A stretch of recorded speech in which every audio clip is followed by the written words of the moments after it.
Let me begin again. I realized the microphone was off. Welcome. Welcome, beautiful souls. My name is Sadhana, and I am an intuitive reader and healer.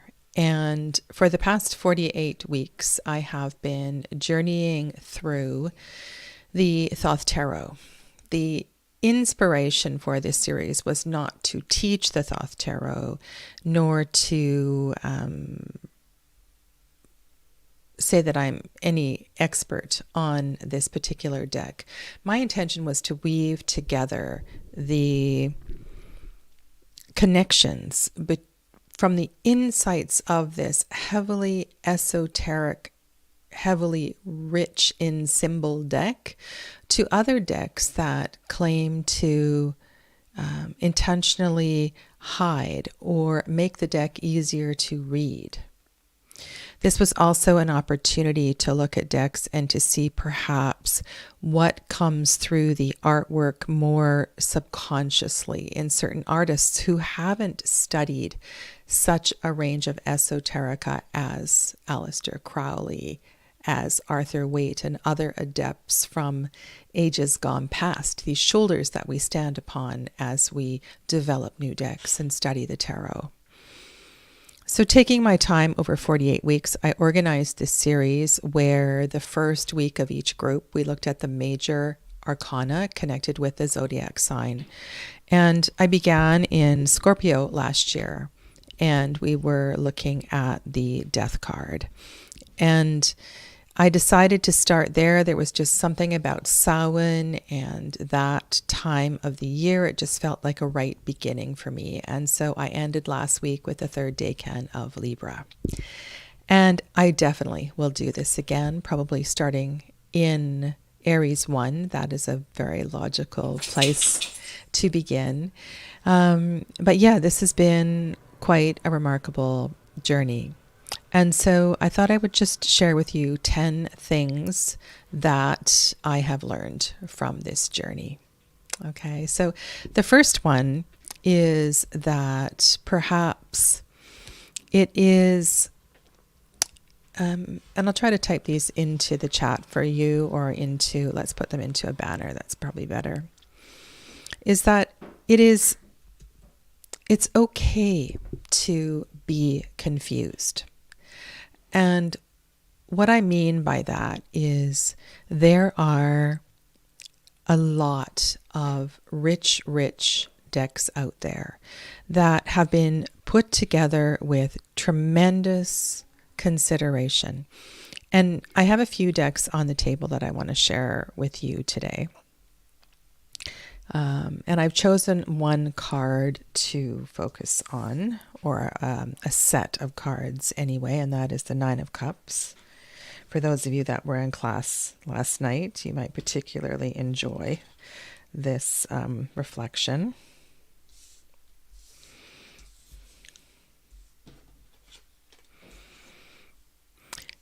One of the decks that I used to work with way back in the day was the Osho Zen Tarot. And in the Osho Zen Tarot, this particular card is called Laziness.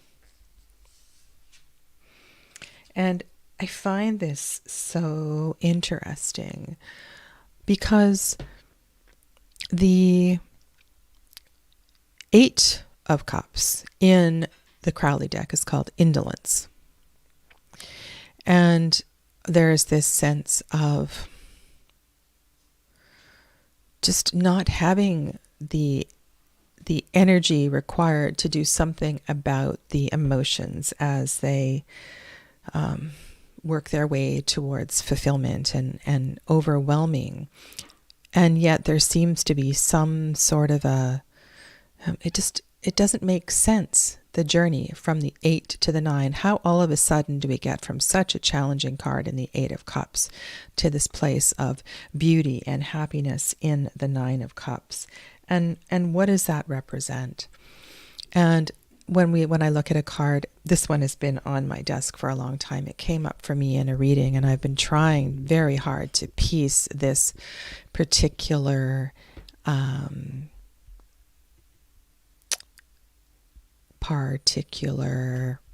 card together. It's one that also has a lot of symbols in it that appear to come from different cards, and I haven't been able to really lean into it with deep understanding, and I'm going to try to talk about some of the connections and the symbology today. So, my first point is it is okay to be confused, without a doubt, and I think that is a good thing. And why that is a good thing is because it will get you to read more. It'll get you to study more. It'll get you to contemplate things that are places you would have gone. It might, I'm looking at that Marie White card, it might get you to really think about the idea of the baboon and why the baboon represents the energy of the Egyptian god Thoth. It might get you to take a deep look at the Luna moth in a card and pull out your Stephen Farmer book on spirit animals and start to really think about how the impact of animals present as sigils or seemingly randomly showing up in certain cards. So I want to embrace this idea of confusion and also think about the fact that it's this sort of energy, that it's this sort of response that begins to move energy. And when we are overwhelmed with a deck, we don't understand a deck, there's a certain card that irritates us in a certain way. It moves something within us. So I think this is absolutely, it's so important. So important. Now, the second thing, and this is something that I really feel is evolving in me as a reader. And as you know, many of you know, I've been teaching tarot for some time. It's been in my life for more than 25 years. The court cards have always been of tremendous curiosity to me. I created a 4x4 grid of different times in my life, and I put pictures of little me, teenage me, me at work, at the ashram in India, different places. And in this 4x4 grid, I put photographs of myself as the 4 pages, the 4 knights, the 4 queens, and the 4 kings, seeing where and how I could embrace this energy in my life and what it felt like in my body. Now, this is something that I learned from Enriquez. And that was the embodiment of a card. And so when you are studying the Tarot de Marseille, this works particularly well. And yes, indeed, this is a reading method for the Marseille, and that is I love the way that he describes that. You put yourself in the position of the human in the card, and you mimic the gesture of the hands. You see what it feels like to stand for an extended time with the right arm up, left arm down, and you put yourself into those body positions, and you see what that brings up for you. You embody the cards. In the Thoth Tarot, the knights are the predominant masculine court card. They initiate the energy. They are connected to the second Sephirah on the Tree of Life, the element of fire. There is a powerful masculine mobile energy connected with these cards. They initiate movement, they initiate change, awakening. It's very virile, very masculine. One website blog I was listening to recently was talking about how in this particular deck, the reason why Crowley has 2 active masculine court cards. So just let me get the pair for this one. This is the Knight of Swords. Is that there was this, in his teachings, he was heralding in a new eon. And in order to herald in a new eon, there needs to be tremendous driving force. And there's something about this deck that inspires change. And the more that I think about, and a lot of these things I'm saying today are going to overlap. There's not clearly going to be 10 things. They're all connected. Is that if you want a deck to poke up against aspects of your subconscious, aspects of your growth and learning, so that you indeed can get out of a hole, so that you can start to look at things in a different way, this is a fantastic deck for that. There's just something about its movement, the way that it responds to movement. And of course, there's lots of things I can say about this deck that don't sit well with me, but that is one very positive thing. Now, the point here is that in this system, the knights are the masculine predominant energy. They would be the equivalent to the kings in the Waite Smith. They are associated with the element of fire. And the place where this goes sideways for me has to do with their correspondence to mutable energy. And when I think of kingly energy, there's some sort of wisdom and learning that has been integrated. There's a level of maturity and coming home and leading and guiding from a distance. We no longer are the active knight that's going out to war. We're no longer the soldier. We are one who is somewhat protected, as our life is important to the survival of the community or the family.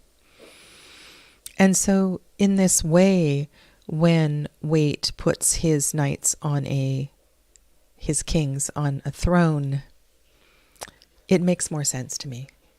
It definitely feels more, I understand it. I understand it. That's not to say I don't understand the motivation for the movement of the masculine fiery knight kings in the Crowley deck. So that means that in the Crowley deck, the princes who also move, they are on chariots, so they are on movable thrones, are associated with the fixed signs. And this is where I absolutely can't work with this pattern in a Waite Smith deck or a Waite Smith inspired deck if the art matches the Waite Smith art, Pamela Coleman Smith's art. So where I've come to be with this is not in a place of rigidity. When I am reading with the Thoth deck, I'm going to allow the energy, the intention of Crowley to emerge through those readings. And without a doubt, I am I'm going to read the energy of the court cards in a Waite-Smith deck in the way that they appear to be intended by the creator. For the most part, I would say that the knights in a Waite-Smith deck feel much more in association with mutable energy and the kings with fixed energy. And so I just wanted to share with you that this is the way it was before, and I haven't changed my mind about this. And if more than anything, I am more open to listening to other conversations. So this has really been a gift of this 48 weeks, and that is to really expand my perception on all of this. Yeah. So, okay. The third thing.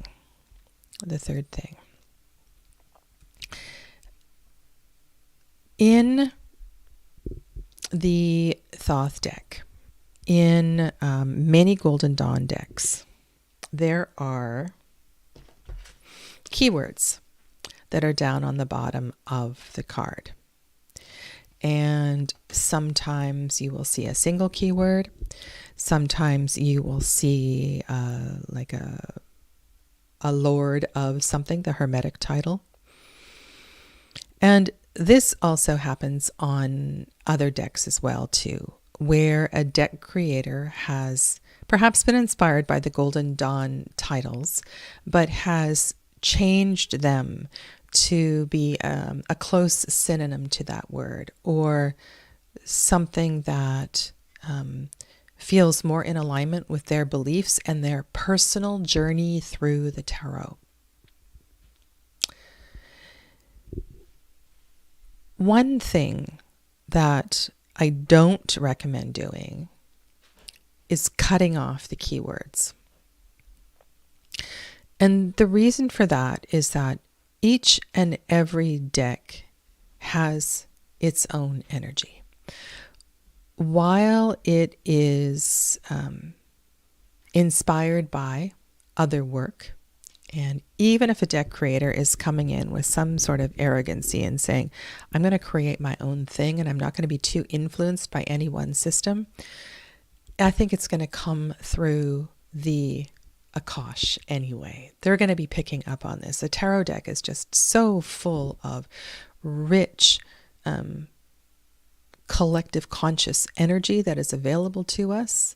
It's going to show up. There's no way to have a unique tarot deck that doesn't tap into some things that one has learned. So what I have learned to do is to observe the keywords, to observe the background colors, the general energy of the card, to slightly blur my vision, and really listen to the question. Because sometimes the keyword, sometimes the hermetic title, I can even think of a keyword-rich deck like the 5 Cent Tarot. Sometimes it doesn't fit, and yet there is an essence to the card that is just perfect for the reading. I believe every card shows up exactly where it needs to show up in any reading, and we don't need clarifying cards. We just need to be able to go into the essence of the card and listen to what it's saying. Listen to how it's talking to the card on its right, on its left, above it, below it. Other correspondences as well too, cards that are knighted to it or diagonal from it.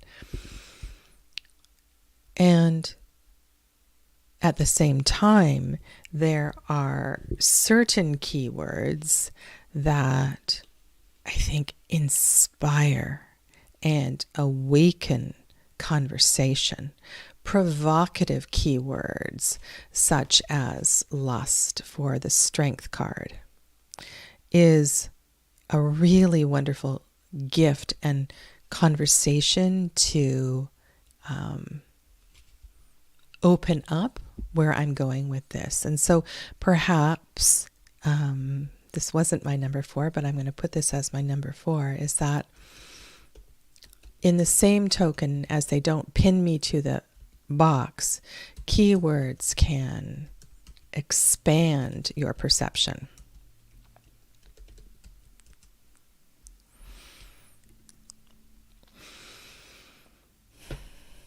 I think sometimes keywords can take you down a rabbit hole that you need to go down. And the beauty of this is when keywords expand your perception, they create new links for you, connecting different stories through different places of time. And I'm just getting the Libra card right now. The Libra card is called adjustment in the Thoth Tarot. Sometimes it's called karma. And I remember the first time that I saw the movie, The Adjustment Bureau. This was, I don't know when that movie came out, a long time ago.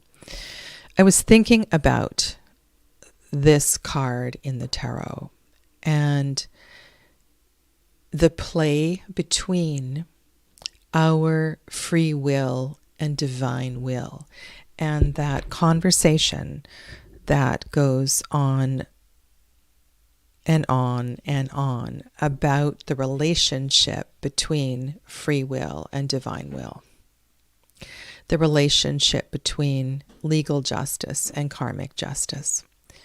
It's a very deep and windy conversation that, again, we can't possibly clearly reconcile. I think one of the ways that we need to expand and open our perception is that be open to the possibilities that karmic justice is legal justice and legal justice is karmic justice. And at the same time, both have the power to shift.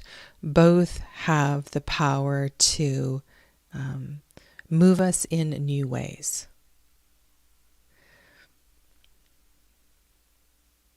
And as there are, I think both of these are so important. So this is why I suggest that you do not cut off the keywords, especially if they irritate you, because they're irritating you for a reason. And over time, you may have to repurchase the deck if you cut them off because you want to study them more. And one of the examples I can give you is the Llewellyn Tarot, Anna Marie Ferguson's deck. Those Welsh myths that are on the deck may seem a lot to dive into, but there's something really beautiful in familiarizing yourself with them, and coming back to them years later is really a beautiful thing. And so it could be something like that. So I would just urge you to be mindful of the power of the word and to be okay to observe it and leave it, to be okay to be inspired by it, and then dive deeper into something else. Okay. All right. So the next one, I started a course, partly inspired by this series, and it is coming to a close. I have one more episode. It's called Tarot Through the Planets. And I likely will re-record it. I would like to do it in a more fluid way. But I remember So the Thoth Tarot was a tarot that was part of my double pack when I started reading. When I first got soon after I had my first tarot deck, I had the complete tarot kit. And in the complete tarot kit, there is a mini Thoth and a mini Waite-Smith deck with the plied backs.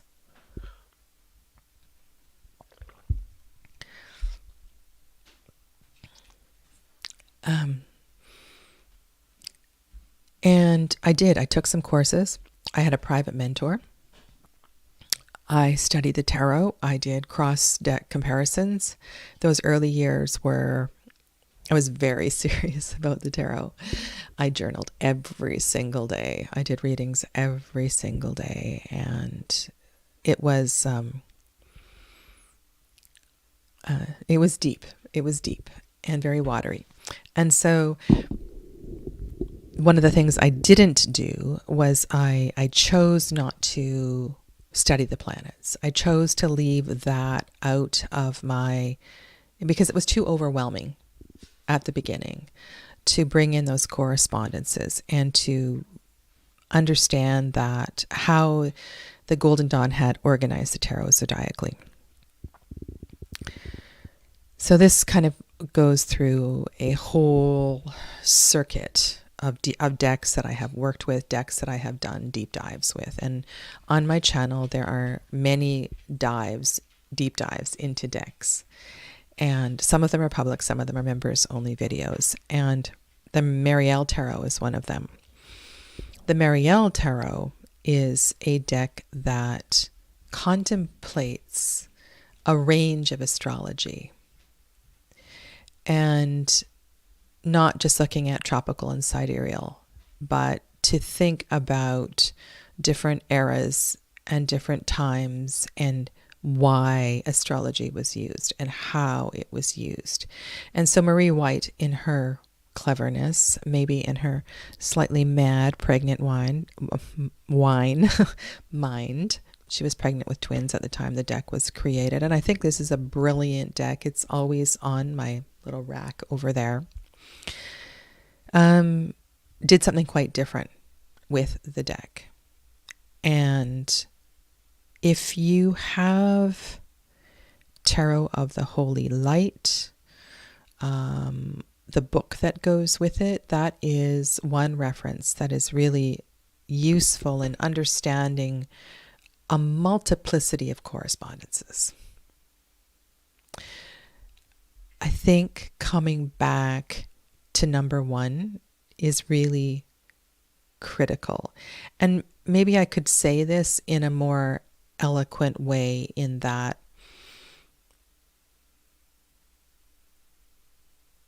there is a vast body of knowledge out there. I feel it's really important not to get too attached to one thing and say, this is right, or this card means this. Be careful when you catch yourself saying, this card means. When you're doing a reading, pause and step back and perhaps respond in a different way. The energy of these cards feels like. Look at the colors of these cards. What is speaking to you? There are a multitude of meanings for every single card, and a multitude of ways to dive into the energy of any given card. The Nine of Cups is in the second decan of Pisces, in this watery sign, this third mutable watery sign that concludes the zodiacal year. You couldn't get more flowy place than this. And on top of it, this particular card is a number 9, and it's connected to the 9th Sephira on the Tree of Life, Yesod. So it is abundantly, it's saturated with water. There is a lot of water here.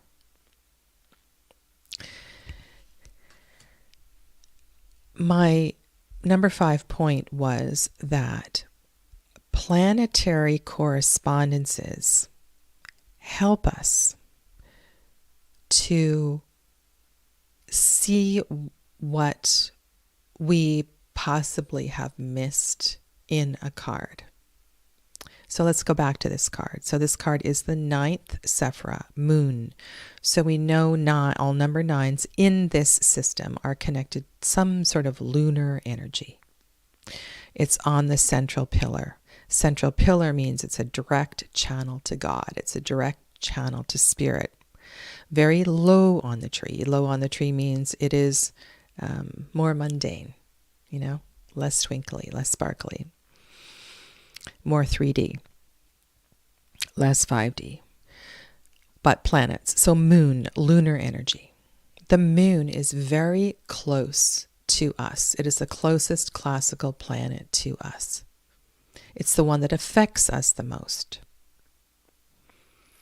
So you start to reflect on really basic concepts. You do not have, and this is also important, you do not have to be an astrologer. It's about understanding the basic concepts of the planets. So then I reflect on Pisces. Pisces, ruled by Jupiter classically, Neptune contemporarily, in this system. So Jupiter, what does Jupiter do? It expands the water. It makes it even more watery, more overwhelming. It exaggerates the energy. No wonder Ma Deva Padma in the Osho Zen called it laziness. It's just so much water that you kind of have to lay down and just enjoy your cocktail and go, whoa, what is everybody else doing?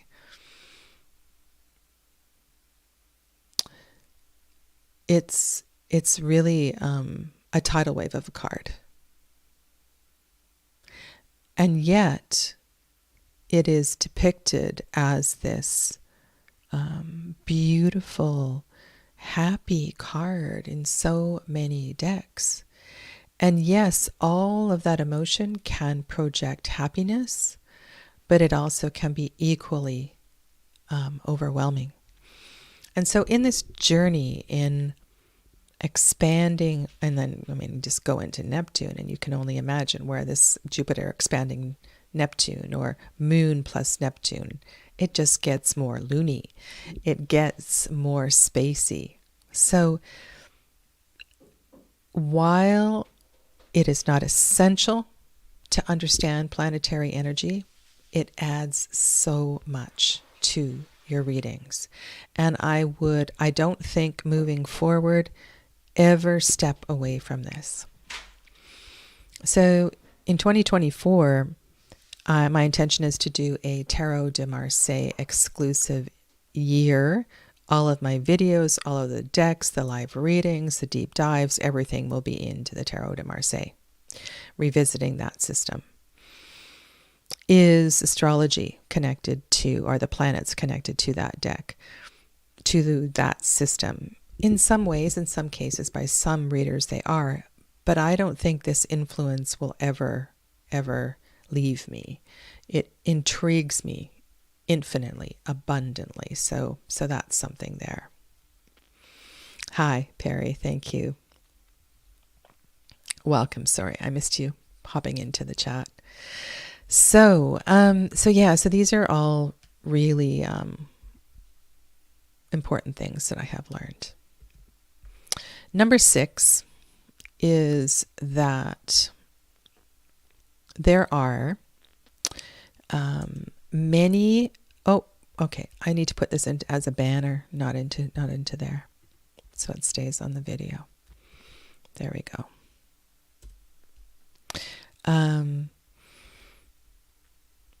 There are many Thoth-inspired decks, and I have shared lots of them with you. Not so many on the table right now.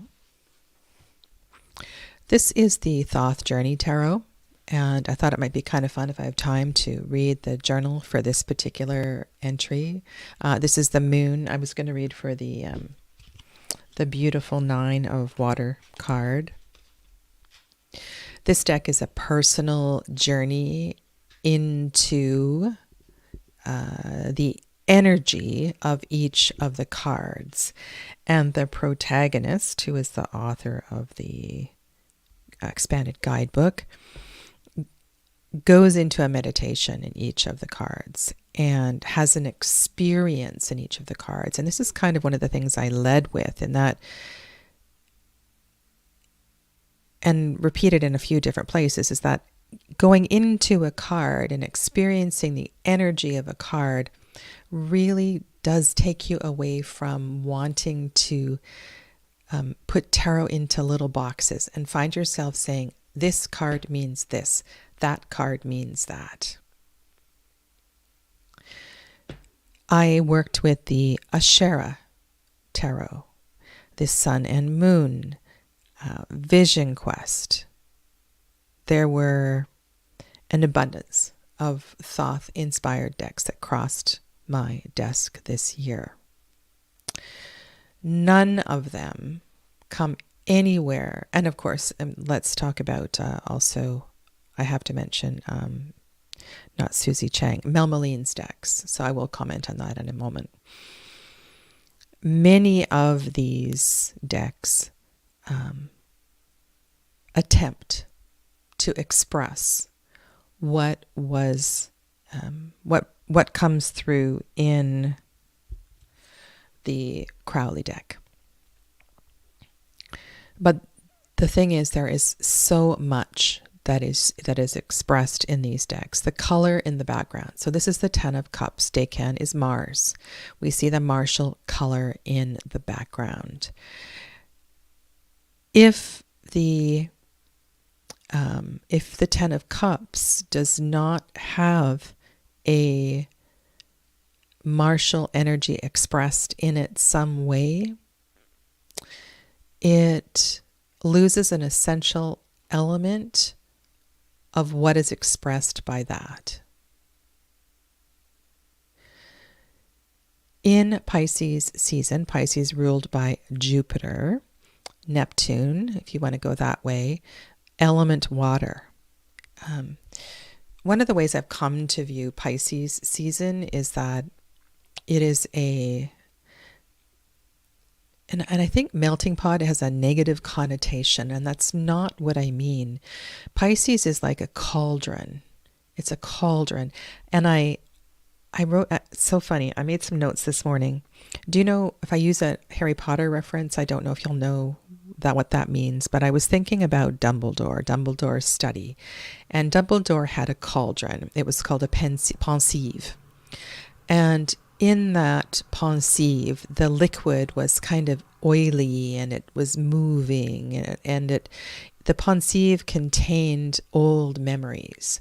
And one of the things you would see Professor Dumbledore do would be to take his magic wand to his temple, and he would extract a memory because it was too much to carry at that time, and then he would place this thread into the pensieve. And at other times he would take his magic wand and he would take the memory, and I believe he would sometimes retract the memory, or you could dip your head into the pensieve and gaze at a particular memory. And in a way, I was sitting and thinking about this, Pisces and the pensieve, and how intense Piscean energy is. I promise you'll make sense of this. This is the 10 of the zodiacal year. This is really intense energy.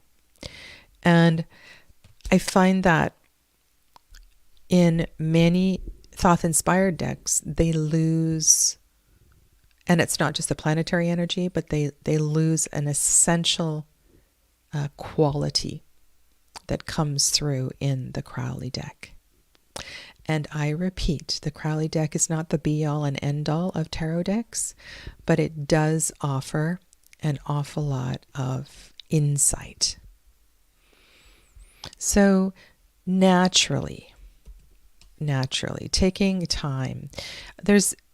There are quite a few channels out there that have that are doing a decan walk. So every time we shift into a new decan, so there's 36 decans, so there's an abundance of channels out there, and I encourage you to watch and witness people's decan walks, because hopefully it will inspire you to do that as well. So what that means is now we are in the third decan of Libra. So you would pick up all of the Libra cards. Right now, being third decan of Libra would be Four of Swords, which is the card I talked about last week. And also in Four of Swords, if you're going to go with Thoth's system, Four of Swords takes us into the court card that transitions into Scorpio. So it's not Queen of Swords. It is going to be Knight of Cups, or King of Cups if you need that translation. So in a decan walk, you sit with the cards that are connected to that particular decan, and so you have each set of cards on your table for about 10 days, and you can reflect on them, journal on them, see how those cards manifest in your life at that time. It's a beautiful way to study the cards, and I chose to do this over 48 weeks so I could dedicate because I knew I was going to broadcast every week, and the decans tend to be about 10, 11 days each. So naturally, this process has made me a better reader. And I don't know if better is the right word, but it's certainly helped to expand how I read. Yeah.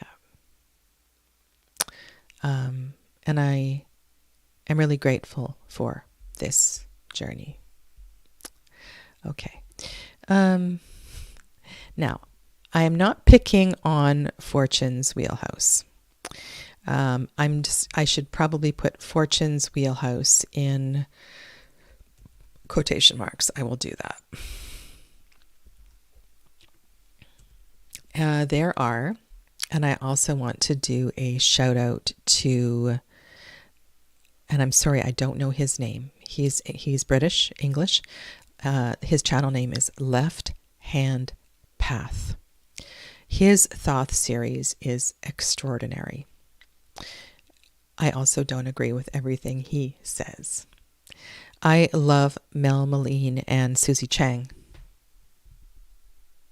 I said I was going to talk about Mel's deck, so I'll do that in a moment. And it's odd that I don't have one on the table.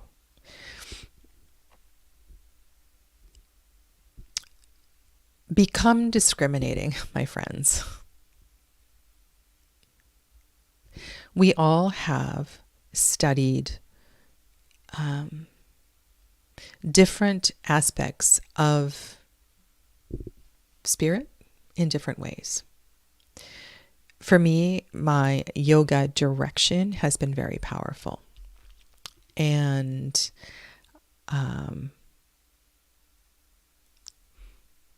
thank you. You're very welcome. Welcome, by the way. Sorry, where was I going? We've all studied different things. And for me, it's been through the modality of yoga. That's been my sacred journey into myself. This includes deep retreats in India, where I was in a deep Kriya Yoga sadhana, where I became very ill, where, there have been so many things on this journey, and I have learned from great masters. I also have wandered the world in the umbrella of Reiki. And through the many different modalities I have studied learned to listen in new ways. And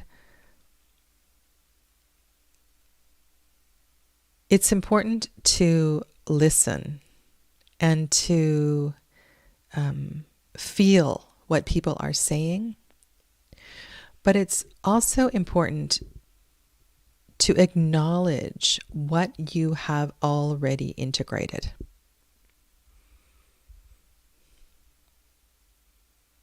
And it's not that you know better. It's that for some reason, a concept or a teaching has settled into your energy body in a certain way that perhaps has healed or released something for you. So when you hear a teaching that feels discordant with that, I want to say, give yourself permission to let it go.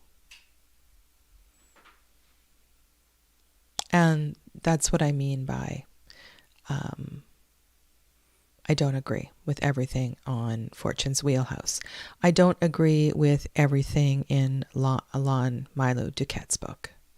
You know, and this is the gift of the tarot. This is the gift of learning to step back and to really start to see a big picture. I'm not going to have time today to read from this journal, but I did do a walkthrough of this on my channel. This lovely soul, I'm going to get you her name. Artwork and journal are a different person. Joanna Kate Grant is the journal writer, and the art is Aya Liu. And this is the cover of the book. And so what Joanna has done in this book is to reveal a very personal experience into the cards. A very personal experience. And occasionally there will be words that jump off the page that seem to be in tremendous alignment with something you have learned in a Thoth card. And other times they sort of wander into this other place.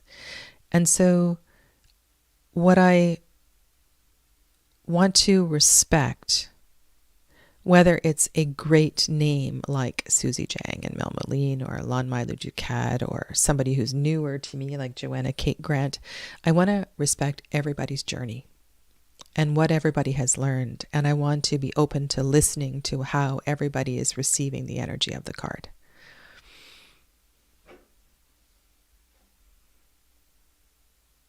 Yeah, I think it's important to be discriminating. Now, Mel Moline is the creator of several tarot decks, and she is a lover of building connections. And perhaps the gift of her decks is that you can pick up any given card and know that it will draw lines to every connected card. She really is a master of that. It may be easier to draw connections in her decks than in the Thoth deck. So, for example, if we're talking about Scorpio season and the Death card, you can be assured that in the Five of Cups, Six of Cups, Seven of Cups, there, and in the Knight of Cups, there will be common iconography among the cards. There will be intentional color palette matching. So, yeah, her decks are really something, and definitely worth diving into if this sort of interest in the details is the way that you want to go with the tarot. Okay.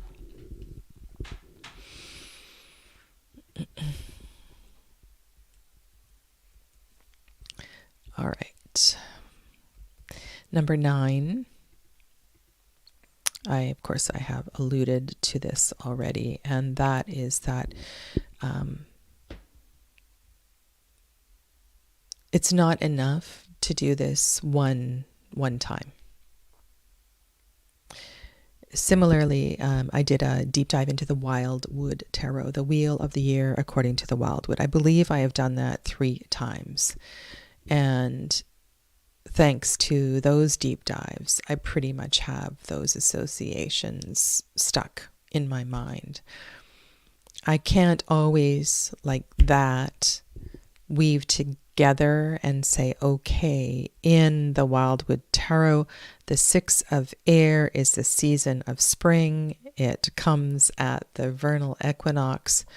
But oh my goodness, the 6 of air is associated with fixed air, which is Aquarius, and that is a different time of year. And, you know, sometimes it's helpful. It's really helpful to do these cross comparisons. And so if you're working with and trying to get these decans in your head and the correspondences and the planetary associations and the symbols that are associated with each decan, it definitely takes more than one stroll around the wheel. Yeah. So, yeah, these are just a few of my thoughts on this journey. And honestly, I wouldn't do it if it wasn't for you.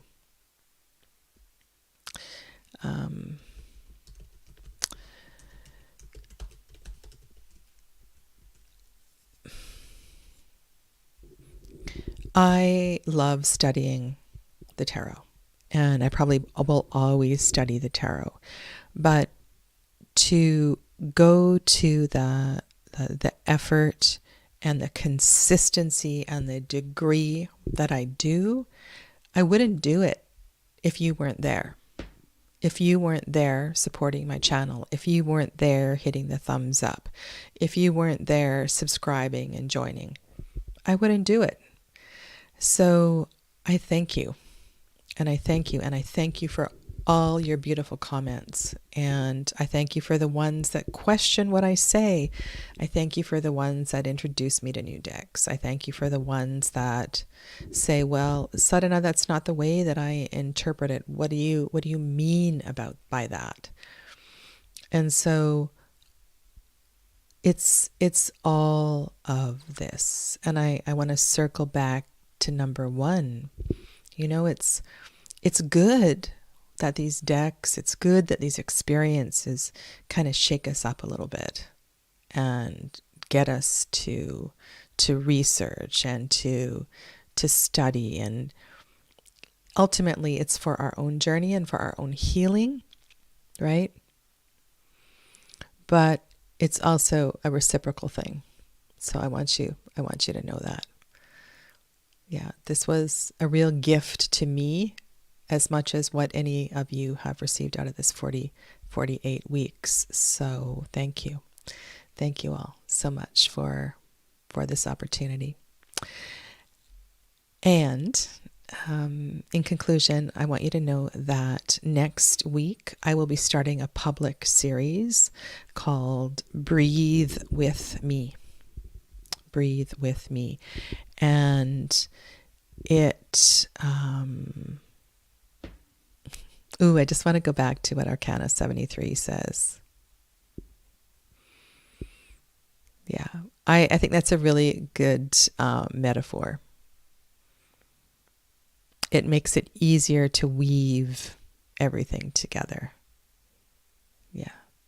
Thank you for that. And thank you, Perry, for all these lovely comments. I really appreciate it. What was I saying?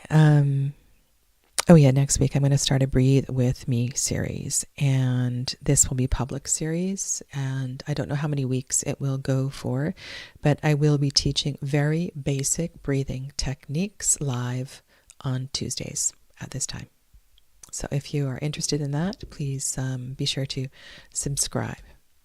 And if what I have offered today resonates with you, please give the video a thumbs up, and just know that in some way it draws other people here and encourages me, like I said, to do more, to offer more. Okay? All right. Thank you so much for hanging out with me, and hopefully I'll see you all very soon. Take good care. Namaste.